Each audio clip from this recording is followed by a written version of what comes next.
नमस्ते दोस्तों। विभूतिपुर थाना क्षेत्र के एक गांव में एक 8 साल 9 साल के बच्चे के साथ एक कुकर्म की घटना हुई और यही वो मासूम है जिसके साथ कुकर्म किया है एक गुंडे ने, जो इसी के गांव का है। और ये बच्चा अपने घर के बगल में खेल रहा था, इसको जबरदस्ती गोदी में उठा करके ले जाता है नदी किनारे झाड़ी में और इस बच्चे के साथ कुकर्म करने की कोशिश करता है। और जब बच्चा विरोध करता है, रोता है, तो इसको बुरी तरीके से मारा पीटा जाता है। दोस्तों, इसके पैर पर, इसके मुंह में, इसके पेट पर इतने फाइट मारे गए थे कि पूरा शरीर घायल हो गया था। और उसके बाद जबरन बच्चे के साथ कुकर्म किया जाता है और उसके बाद जबरन मारपीट करके बच्चे के साथ कुकर्म किया जाता है। बच्चा खून से लथपथ होता है, घायल होता है, रोता है, बिलखता है, बच्चा बेहोश हो जाता है। फिर इसको गोदी में उठा करके नदी पर, पुल पर ले जाता है और बोलता है ज्यादा रोओगे तो इसी पुल से तुमको नदी में फेंक देंगे। बच्चे की किस्मत अच्छी थी दोस्तों, बगल से लोग गुजर रहे थे, इस बच्चे को पटक दिया वहीं पुल पर और वो गुंडा वहां से भाग गया।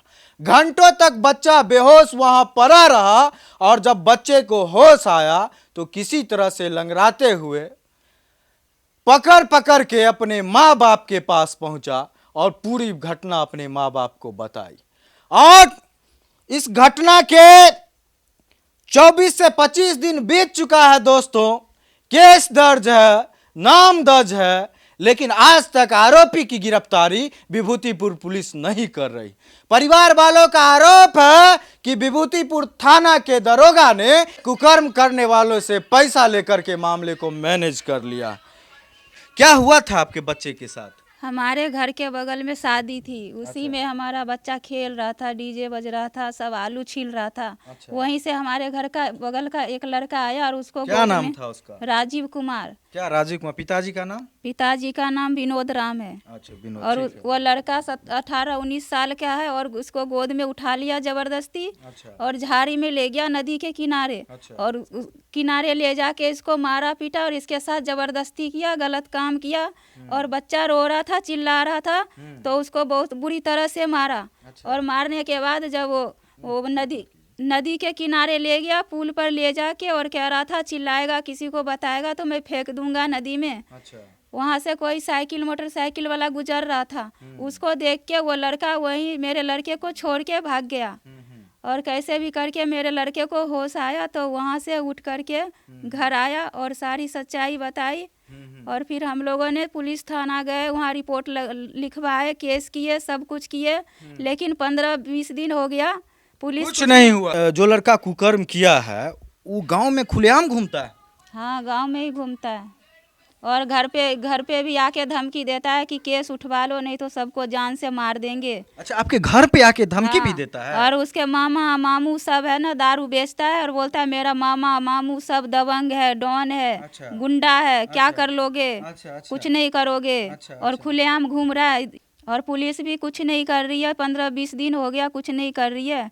और बोलता है क्या पुलिस तो हमारे मामा के पॉकेट में है, जेब में है, क्या करेगा? कुछ नहीं करेगा। ऐसा बोलता है कि पुलिस उसके मामा के पॉकेट में है। हाँ। और पुलिस जो है सो हमको गिरफ्तार नहीं करेगा। नहीं करेगा, ऐसा ही बोलता है। अच्छा, ये केस के आईओ कौन है? क्या नाम है उधर? शकील अहमद। शकील अहमद जी को बोलते नहीं हैं आप लोग फोन करके? हम लोग बोलते हैं तो बोलते हैं कि तुम लोग पकड़ के दो। अच्छा, आप लोग पकड़ के देंगे? हाँ, हम लोग पकड़ के देंगे तो पुलिस क्या करेगी? ये तो काम पुलिस का है, पुलिस को करना चाहिए ना। हमारा बच्चा घायल हुआ, मार खाया, और क्या कहते हैं, हमारे बच्चे को तो कुछ इंसाफ नहीं मिला। वो तो खुद घूम रहा है खुलेआम, कुछ नहीं, कोई कुछ नहीं कर रहा है। निश्चित रूप से दोस्तों, 25 दिन बीत गया है इस बच्चे के साथ कुकर्म हुए, लेकिन आज भी अपराधी जो है गांव में घूमता है, इनके घर पे चढ़ता है। ये लोग काफी गरीब परिवार हैं और किसी तरह से ये लोग मेहनत मजदूरी करके अपना पेट पालते हैं। और दोस्तों, ये लोग चमार जाति के हैं, राम जी हैं और गरीब हैं। और पुलिस इनको बोलती है कि तुम लोग उस गुंडे को पकड़ करके दो। सोचिए दोस्तों, जिसके परिवार के लोग शराब बेचते हो और जो लड़का पहले भी जेल जा चुका हो शराब के केस में, जो हथियार रखता हो, सोचिए ये लोग पकड़ने जाएंगे तो इन लोगों के साथ क्या होगा। लेकिन पुलिस को इससे कोई मतलब नहीं है दोस्तों, मामला कहीं ना कहीं मैनेज हो गया है, ऐसा इन लोगों को लग रहा है। क्या ऐसा ही लग रहा है कि थाना में पैसा दिया है, इसीलिए मामला रफा दफा कर दिया गया है, इसलिए नहीं पकड़ रहा है आरोपी को।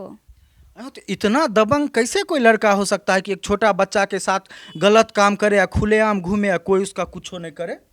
उसका वो सर जो है ना, उसका मामा भी है ना, हाँ। वो भी, उसका 3 मामा है, वो तीनों जेल जा चुकी है। अच्छा, वो ठीक, सब अपराधी है? हाँ हाँ, अच्छा। दारू बेच का अपराधी है। अच्छा, शराब माफिया है? हाँ हाँ, अच्छा, वो अच्छा, बोल अच्छा। रहा था क्या आज क्या करेगा, अच्छा जल्दी केस उठा लीजिए नहीं तो सारे को हम मिटा देंगे। अच्छा अच्छा। ये जो लड़का है अपना गाँव में बोल रहा है हम सब गरीब हैं, हम उनको पकड़ के देंगे। तो थाना क्या कर रहा है अभी?